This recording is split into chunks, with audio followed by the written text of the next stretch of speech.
Okay, Rebel Moon Part 1, the director's cut, now titled Chalice of Blood, written and directed by Zack Snyder, with a story in which he also conceived and originally pitched to Lucasfilm for a Star Wars movie. And I'm a big fan of Zack Snyder when it comes to his directing style. From a visual perspective, I just really adore how his movies look and how he tells his stories from a visual perspective. You know, he's an artist, and that really does show with how he brings these stories to life within his movies. Like, I absolutely adore Man of Steel. I absolutely love that film. So, as a fan of Zack Snyder, even though that original movie that came out later last year was a disappointment and it had a lot of issues, I was definitely intrigued and looking forward to checking out what this version would bring. I was hoping that it would improve on that original experience with Rebel Moon Part 1. You know, some of the biggest issues I had with that original version was its characters, the fact they lacked depth and any weight, and just how the story was sort of told, or even how much he was trying to condense down into what I believe was a 2 hour and 15 minute, 2 hour and 20 minute movie. There is so much going on with its story that it just ended up feeling very condensed. And as a result, with the editing and the pacing, the overall experience just felt very choppy to a point where it just kept taking me out of the movie. And I just felt like it would have worked better as a TV series or a trilogy of movies. I don't understand why he chose to tell this story in this way. So I was definitely intrigued to checking out this director's cut. So the real question is, does this director's cut, which I believe is an additional 1 hour and 20 minutes long, so I think it totals to around 3 hours and 20 minutes, I think. I watched it last night.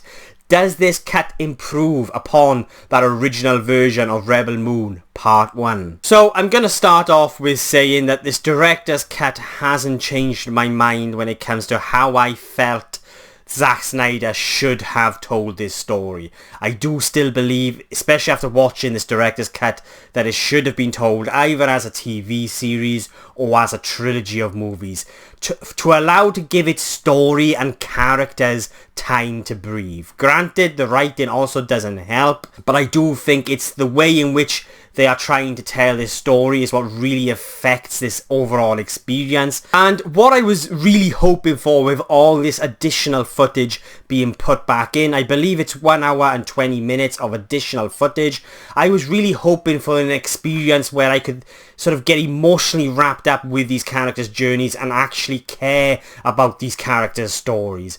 Unfortunately, even with 1 hour and 20 minutes added back in, it doesn't really do that. But what that additional footage did do was give me a much more immersive experience. One that I actually found myself enjoying a hell of a lot more. When it comes to the additional footage, it's more sort of focused around the world building aspect of this story and sort of just how Zack Snyder is bringing this universe, his universe, to life. And it's the detail within this world building with these creatures and sort of the Imperium and all of that. I just found it to be a very mesmerizing experience, and one, unlike with the first version, sort of really kept me locked in. That's where the director's cut succeeded for me. And to just clarify, none of this additional footage really fixed those major issues I had with its story, the structure of its story, and its characters. It didn't do anything to really kind of resolve those issues, but what it did do was just make this overall experience a much more immersive one, and one that I could remain locked into this sort of very rich universe that Zack Snyder is bringing to life, and sort of getting a little bit more of an idea of how this universe, how this galaxy, how the Imperium, and how the rebels and the outlaws and all of that, how all of that works. That aspect of this movie is what really kind of kept me locked in and intrigued. And a good example of this is the first 20 minutes of this movie, which is additional footage that we've not seen before. It's a completely new introduction into this universe. It's a very grim, bleak, brutal one, but I just felt like by introducing us into this story the way in which they did, with Atticus Noble attacking this planet and just what it is that he does, and just sort of witnessing how the Imperium works. It's the details within these moments, like that first 20 minutes, that I just found kind of really absorbed me in. It sucked me into the story in a way in which that original version was just failed to do. And granted, Rebel Moon is full of inspirations from other stories and movies. For example, you've got Star Wars, you've got Dune, you've got The Matrix, you've even got video games like Mass Effect. It's all in here. So as a result, maybe this world, maybe this story of Rebel Moon is not quite as original as it could have been. You know, it's very evidently inspired by all this other material.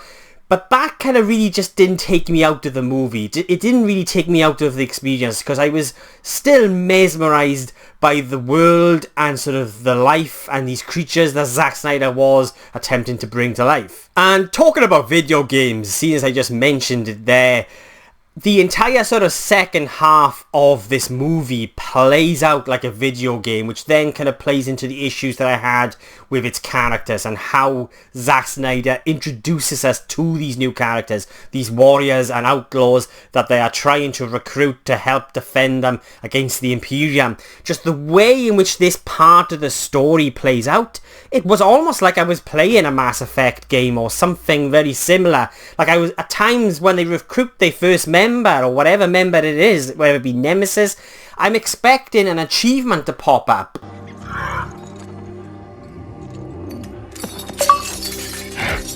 And just that's how it kind of felt, and a lot of that is down to the writing and how that narrative plays out in sort of the second half of the film, which then kind of really sort of reinforces sort of that idea that I've got, or how I felt about how this story, I feel, should have been told. It should have either been a trilogy of movies or a TV series. And what I noticed the second time around with Rebel Moon, and this by no means excuses the very thin writing that kind of lacked any depth and humanity and soul. You know, what I'm about to say here doesn't excuse that.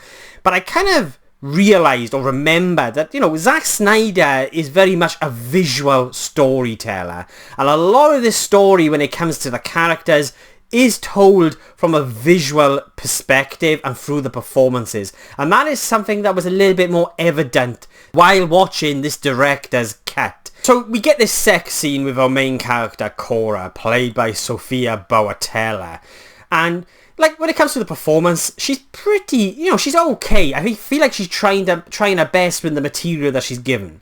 But we get this sex scene which wasn't included in the original version. And at first, initially, I did wonder, why have we got this moment? Like, they could have easily have cut to her lying beside this character in bed after they've had sex. But then it wasn't until I reflected back on that moment and on that scene and what it is we witness through Sofia's performance during that moment, where it actually all made sense. And I was like, actually no, within that moment, yes, from sort of face value, you could have just taken it as another raunchy sex scene. But actually, when you watch Sofia's performance within that moment, she's telling a story about her character and what her character is feeling and going through. And yeah, it's a very simple moment in many ways, but I felt like the addition of that moment did make me sort of, in many ways, I felt like I understood the character a little bit more. It did add perhaps a little more depth to the character, because it's through the performance that, in a way, we were seeing an aspect of this character's story playing out. So the point I'm getting to really is, you know, the realization with this director's cut is, you know, Snyder is very much a visual storyteller. And I've adored the movies in which he's directed when it's based on material that already exists. When it comes to creating his own world, look, I'm mesmerised. I love the imagination within this movie. Yes, you've got some real clear inspirations from other material, but I really appreciated the attempt at creating something that he wanted, you know, for it to be his, something that was original. And in many ways he's done that, but when it comes to that story aspect and sort of the telling this story, that's where Rebel Moon, that's where this experience really falters. For me personally anyway. You know, even with all that additional footage, I still never truly get to understand these characters that we are following.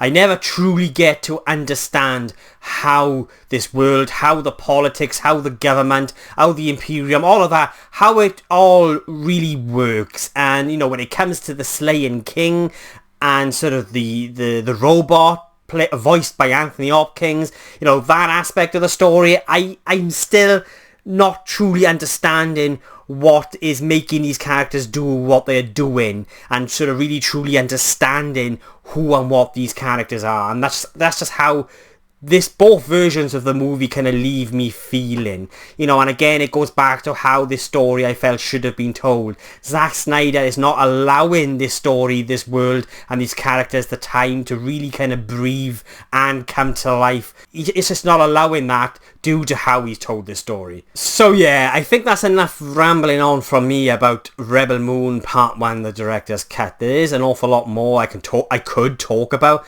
and maybe that can be for a video for another time. And I did find this version of the movie quite difficult to rate. And that's because I found it to be a much more immersive and enjoyable experience than that original version. Even though the story is pretty much the same and those issues are still very much there when it comes to the story, its structure and sort of its characters and how these characters are written, those issues are still very much present, more so in the second half of this movie going into the third act. But I did find it a much more immersive and enjoyable experience where I was locked in for the entire duration, but at the same time recognizing the movie's flaws within its story and its characters. But for me, what it really failed at doing was really getting me emotionally involved with these characters, and I really wanted to come out to this version of the movie actually caring for these characters and their journeys, and sort of getting perhaps a bit more excited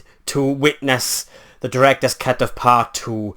But unfortunately, it just doesn't do that. So even though I did find it a much more immersive and enjoyable experience, and I was mesmerised by this world, this universe that Snyder is creating from a visual perspective, of all that detail added in, for me, the film is not any worse than that original version, but it's not really a hell of a lot that much better either. It's pretty much still the same experience. Perhaps it's just a little bit smoother in which the way in which the narrative flows, which is why I think, for me personally, it's going to remain the same grade as I give that original version. And so yeah, I will be giving Rebel Moon Part 1, the director's cut, a 5.5 out of 10.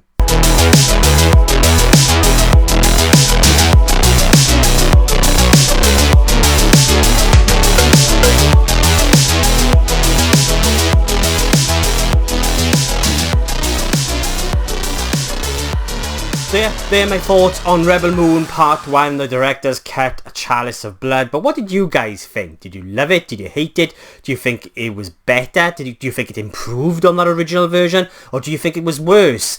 Please let me know in the comments below, and let's get a discussion going. And if you want to watch future movie reviews from just some random Welsh geek rambling on, then please hit the subscribe button. It will mean an awful lot to me. I am hoping to hit 500 subscribers by the end of the year, and I just want to say a big thank you to all those that have subscribed recently and over the last couple of years. It means an awful lot. My next movie reviews will be for Rebel Moon Part 2 director's cut, as well as cinema new releases Borderlands and Trap. I'm also going to catch I Saw the TV Glow, and that's going to be early next week. So yeah, a lot of videos planned, and I really look forward to sharing with you guys my thoughts on all these new releases coming up.